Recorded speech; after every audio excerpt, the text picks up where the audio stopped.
What's up, everybody, and welcome back to the channel. More Blood and Plunder here as we continue on with Raise the Black. Now we're getting beyond all the pirates, which took us a while to get through, but now we're taking a look at what Spain gets to look at with this expansion. And again, great book to pick up for everybody. There's something in here for virtually everybody in this book, so it adds a lot to the game, as if the game didn't already have tons of factions, characters, and just options for playing. This just takes it to another level. So we're starting off the Spanish factions with the Spanish army, so roughly 1701 to 1730. So in contrast, a lot of the earlier Spanish, right, were, historically, like, it wasn't like really like the cream of the crop because they were busy fighting in Europe for the most part. This brings us a little bit more of a true like Spanish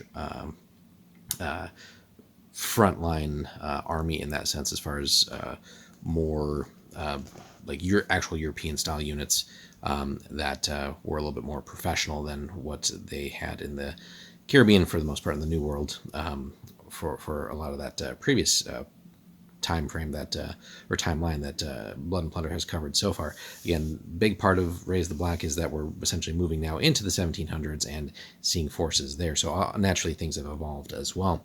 So the Spanish army is kind of like the big sub-faction of the Spanish here for the expansion.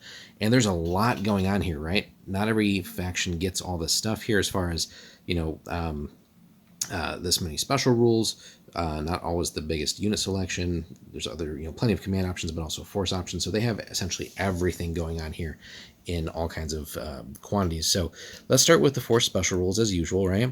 So this force's commander may spend 2 command points to issue what's called a platoon action to all units with the expertly drilled special rule within its command range.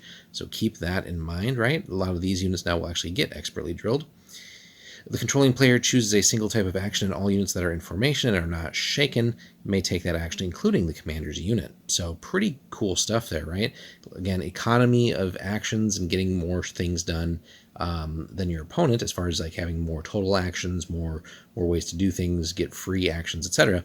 over time really can build up, and ideally you can apply that effectively to outplay the opponent and their forces and win the game.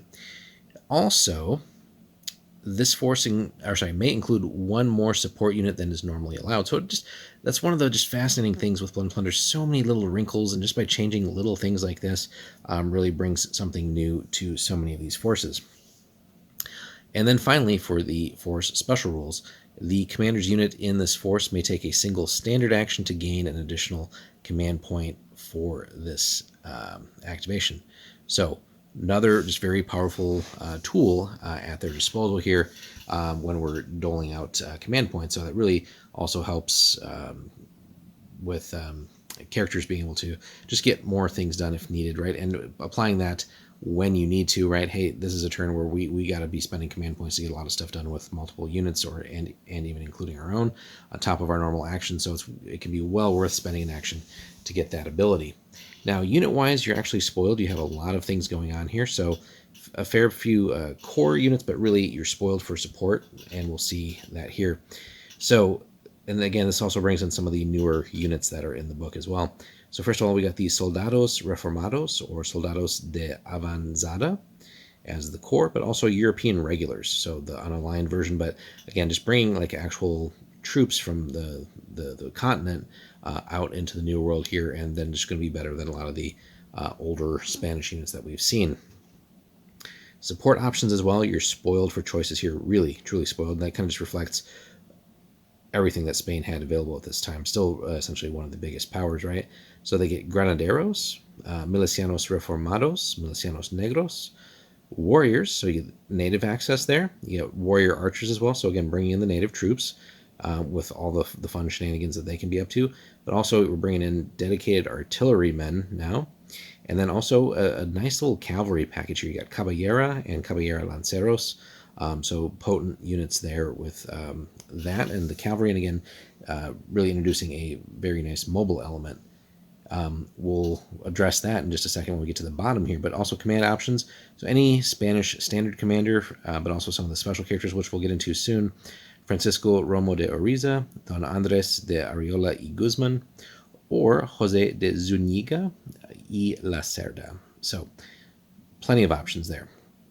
And again, just even if we took this one army and just all the variables that you have here, this is again what makes Blood and Plunder so much fun.